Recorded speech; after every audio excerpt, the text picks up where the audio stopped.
미주 한인들의 정치 이야기, 미쿡 정치 농장.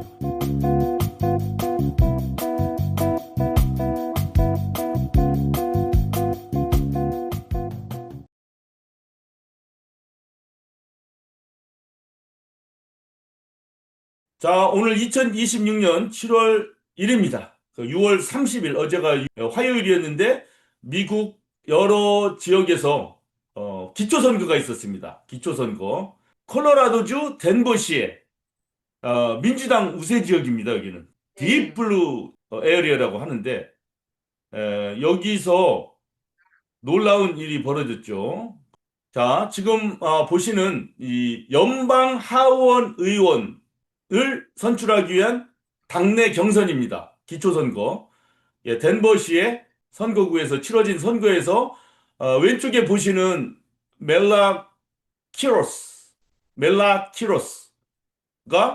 15선 의원인 다이앤 디겟 후보를 이겨버렸어요. 이 멜라 키로스는 29살 난 아주 정치 초년생인 후보입니다. 그래서 네. 지금 보듯이 오른쪽에 보면은 그 선거운동원 지지자들을 보면은 어떤 것 같아요, 양희님? 네, 젊어요. 젊죠.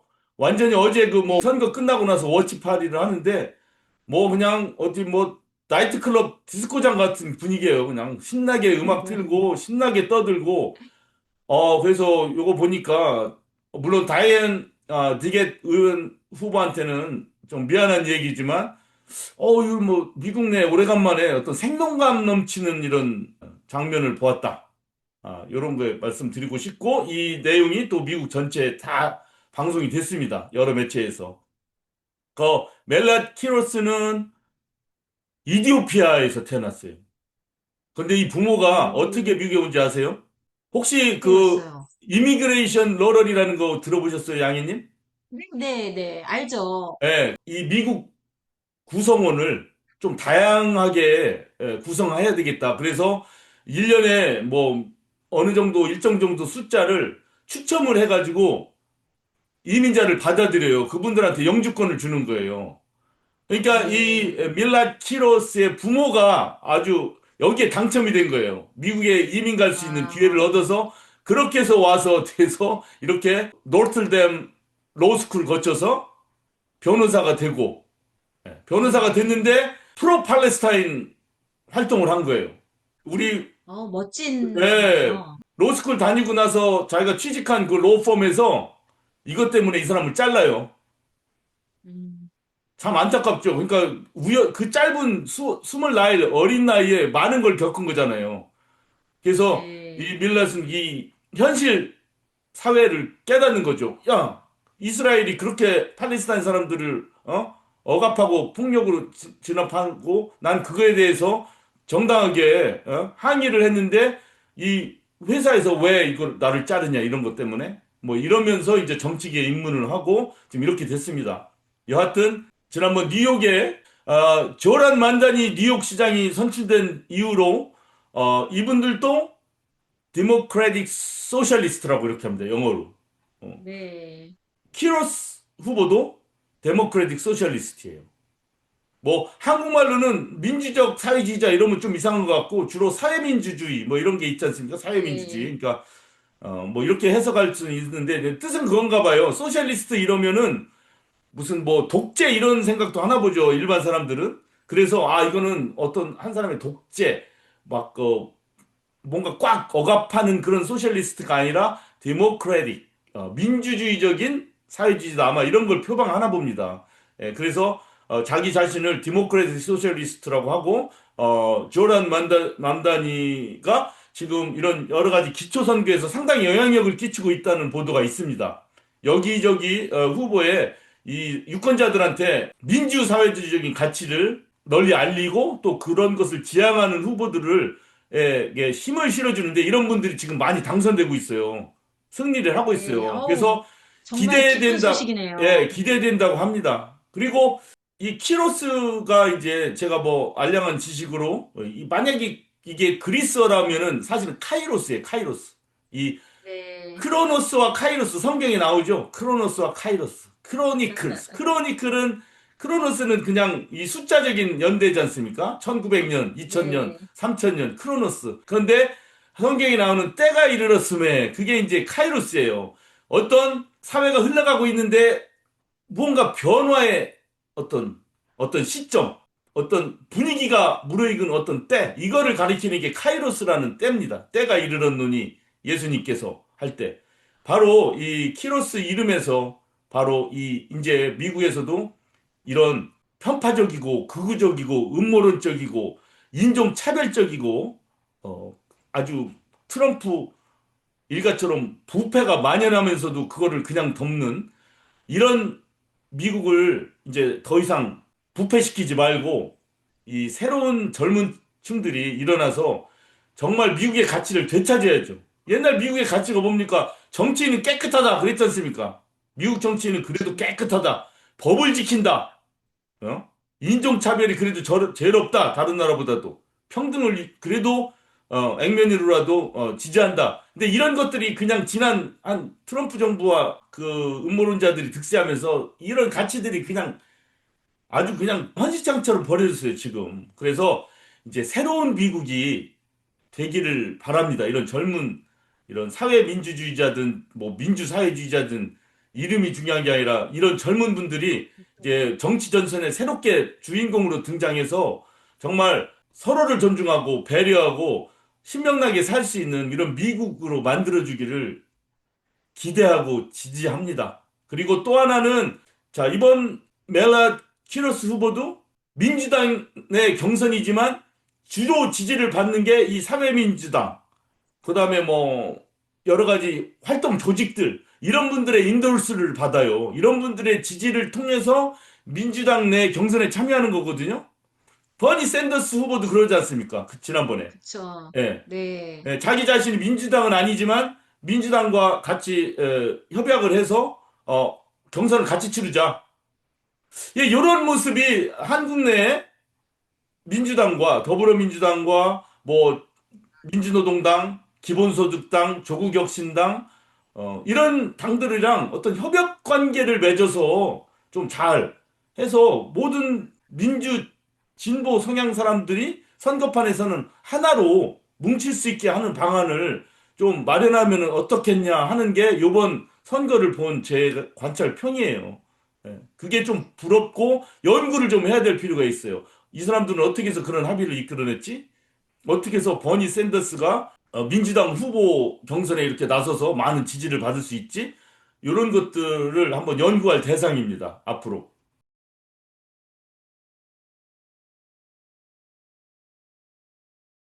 사실 오늘 전하려고 한 건 이 선거 소식보다는 더 중요한 문제를 네, 전하기 시민권. 위해서 제가 말을 꺼냈는데 너무 선거 얘기를 너무 많이 했네요.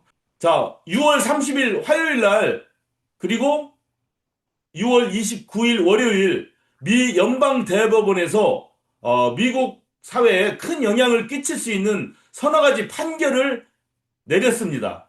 자, 이런 판결에 대해서는 여러 가지 뭐 언론에서 방송에서 들어서 아시고 계시겠지만 우리 미국 정치농장에서는 우리 미주 한인 분들을 위해서 정확하게 어떤 내용이 어떻게 제기됐고 어떻게 판결을 내렸나 요거를 조금 더 부연 설명을 해드리고자 제가 자료 준비했어요. 양희님도 얘기는 대충은 다 들으셨죠? 어떤 얘기가 나왔는지. 네, 예, 대충 들었죠. 그렇지만 정확하게 뭐 트럼프가 요구한 건 어떤 내용이고 뭐 그런 거는 잘은 모르시잖아요. 몰라요. 예, 그래서 그거를 그냥 설명해 드렸습니다. 몰라도 상관은 없는데 알면 더 좋죠. 우리 미주 한인의 정치적 신장을 위해서는 이런 것도 좀 더 구체적으로 알 필요가 있습니다. 자, birthright citizenship. 저는 뭐 이거를 뭐 속지주의. 그래서 미국 내에서 아이가 출생하면 그 부모가 신분이 어떻든 간에 자동적으로 시민권을 부여한다. 이게 바로 birthright citizenship이지 않습니까? 네, 그런데 트럼프가 미 연방 법원에 문의한 것은 이거예요. 야, 행정 업무를 하다 보니까 이렇게 신분이 되지 않는 부모 사이에서 애가 태어나서 자꾸 시민권을 자동 부여하다 보니 여러 가지 불합리한 점이 있다. 행정명령을 가지고 요런 아이들한테 시민권을 주지 않는 것을 해도 되느냐? 이게 정확한 요구는 이겁니다. 이거를 판결해 달라고 한 거예요. 좀 명확하겠죠? 그랬더니 네. 연방 대법원에서 6대 3으로 행정명령으로 그렇게 할 수는 없어. 헌법에 명시된 수장헌법 14조에 모든 이 땅에서 태어난 사람은 자동적으로 미국 시민이 된다는 그 헌법 조항에 어긋나. 그러므로 행정명령, 대통령이 이렇게 그 시민권을 박탈할 수는 없어라고 판단을 내렸습니다.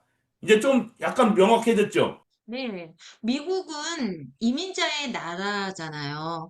그렇기 때문에, 저는 이게 법이 뭔가 조금 조정이 필요하다면 그거는 뭐 많은 그 논의를 거쳐서 예를 들면 진짜 우리가 원정 출산이라고 하죠. 그냥 정말 애만 낳기 위해서 잠깐 애 낳기 얼마 전에 와서 애를 놓고 바로 또 가고 이런 식으로 하는 거에 대해서는 사실 많은 사람들이 반발을 사실은 갖고 있어요.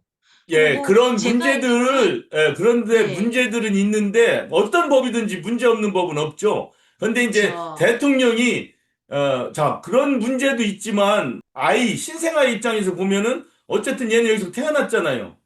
그런데 예, 당연히 시민권이라도 가지고 해서 잘 성장을 해서 살아나가는 게 더 큰 문제죠, 더. 약간의 그쵸. 부작용이 있는 것은 다른 네, 방법으로 막든지 억제하든지 스스로 자정을 하든지 하는 방법인데 아예 대통령한테 권한을 줘서 싸그리 없애라 하는 것에 대해서는 연방 대법원이 볼 때 그거는 맞지 않다 이렇게 판결 내린 거죠.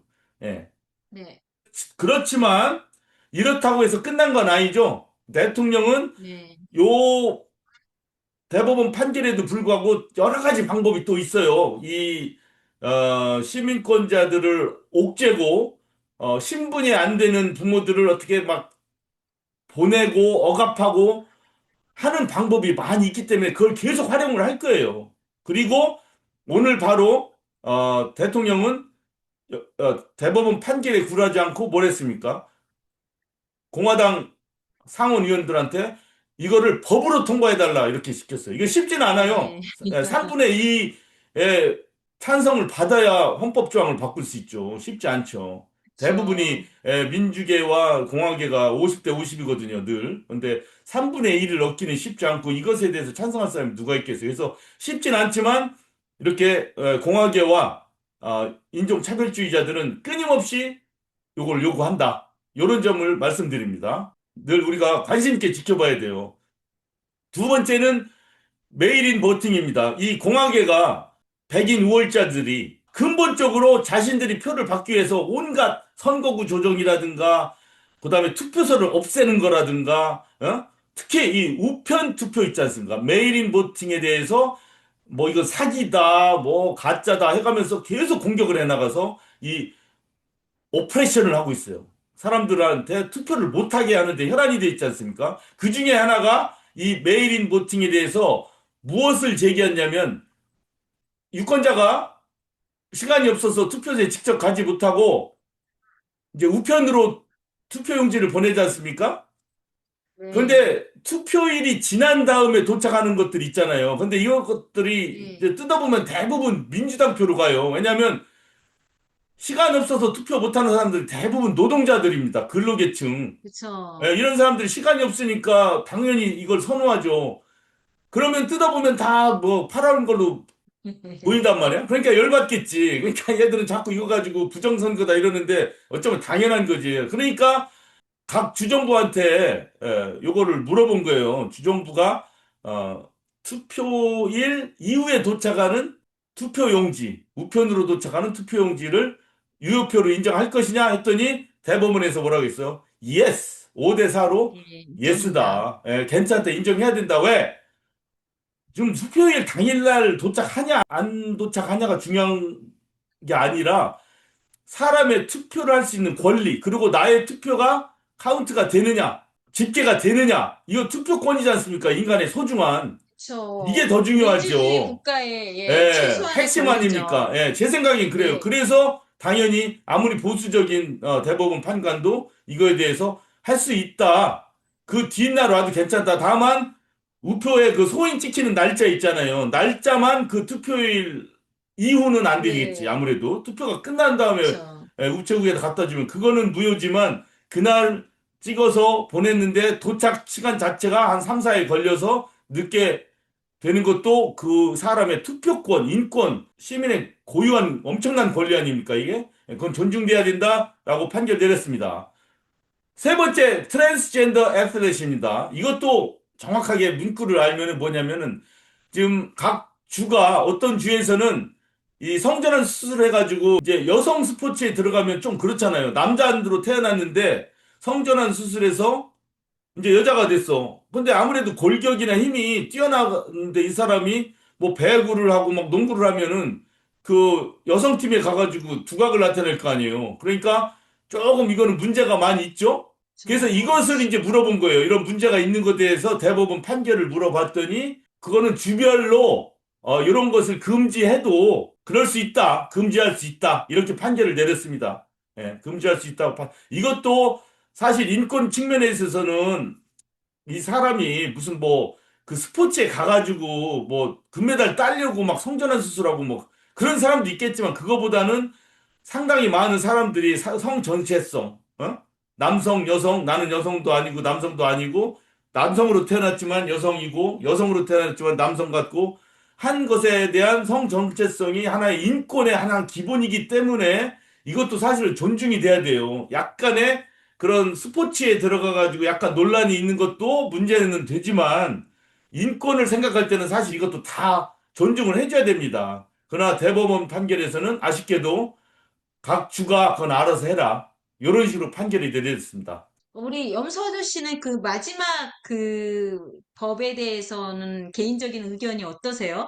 아, 저는 아까 말씀드렸지만 개인적으로는 인권 네, 존중, 예. 성 네, 정체성 100% 존중. 전 그거로 가죠. 음, 예. 네. 저는 사실 그쪽으로 생각을 많이 안 해봐서 그랬는데, 지금 갑자기 그 얘기를 딱 듣는 순간은, 꼭, 진짜 이렇게 성전환 수술까지 했으면서 굳이 그렇게, 또 스포츠 하러 나와서 그렇게 하고 싶을까? 이런 생각을 하는, 그러니까 제가 아직도 저는 덜 그 인권에 대한 기본 지식이 부족한 건지, 그러니까 판단이 안 서요. 예, 그러니까 참 어려운 것 지금, 같아요. 예, 왜냐하면 네. 지금 판결에 대한 정확한 안건이 뭐였느냐? 결과가 뭐였느냐를 설명한 이유가 바로 거기에 있어요. 네. 어떤 점이 더 중시되는 거냐? 어떤 가치가? 그러니까, 예. 스포츠에 네. 있어서 불평등, 그거 있어요, 문제. 예? 남자였던 애가 뭐 여자처럼 해서 오면은 불평등하지. 그렇지만 성 정체성이라는 고유, 인격, 요거를 지키는 것이 더 우선순위이기 때문에 저는 요 부분에 대한 대법원 판결에는 반대하는 것이고, 아까도 네. 메일인 투표도 마찬가지예요. 예, 우표 네. 보냈는데 좀 일찍 왔느냐, 늦게 왔느냐, 이거를 뭐 득표수로 계산할 것이냐, 말 것이냐, 그런 행정상의 문제들 다 있죠, 이것도. 그렇지만 한 시민의 투표권, 이거 존중해야 된다는 거고, 아까 벌스라이트 그것도 마찬가지입니다. 인권, 가장 기본적인 생존에서 하나의 국가의 시민권을 받는 이 인권이 가장 중요한 거기 때문에 무엇이 가장 중요한 것인가를 먼저 생각하고, 그러기 위해서 이번 판결문에 대해서 우리가 한번 나눠본 겁니다. 이 얘기를 나누기 위해서. 그 근본이 무엇인지 생각해 보는 것도 중요하다 싶어서 우리 미국 정치농장에서 한번 다뤄본 겁니다. 이상 2월 29일, 30일 양이틀간에 걸친 미 연방 대법원의 주요한 판결, 이 사회에 미치는 주요한 판결에 대해서 설명을 드렸습니다. 7월 1일입니다. 아직 본격적인 더위가 시작되지도 않았는데 유럽에서 얘기 들어보셨죠? 몇백 명, 몇천 명이 뭐 프랑스 같은 데서는 지금 더위로 사망하고 있습니다. 아직 본격적인 더위가 요즘지도 예. 너무너무 더워요. 예, 그리고 일기예보에 보면 더 더워질 거라고 지금 그러지 않습니까? 그러면 또 네, 얼마나 많은 네. 사람들이 죽어야 돼요. 자, 이렇게 그러게. 우리의 의지와는 상관없이 우리의 분위기가 환경이 잘못되면은 억울하게 우리는 죽어야 돼요. 우리의 사랑하는 사람이 죽어야 되고. 자, 이것을 그냥 가만히 손 놓고 있다가 죽음을 그냥 맞이할 것인지, 아니면 이러한 문제들에 대해서 명확하게 이해하고 우리가 할 수 있는 일을 최대한 하면서 이런 슬픔이 덜하고 행복이 더하는 그런 사회로 만들 것인지. 이것은 우리 사회 구성원 한 명 한 명의 참여 의지에 달려 있고 올바른 가치관에 달려 있습니다. 자, 그 점을 다시 한번 말씀드리면서 493화 미국 정치농장 여기서 마치도록 하겠습니다. 양희님 수고하셨습니다. 수고하셨어요. 예, 들어주시는 분들, 보아주시는 분들 정말 고맙습니다.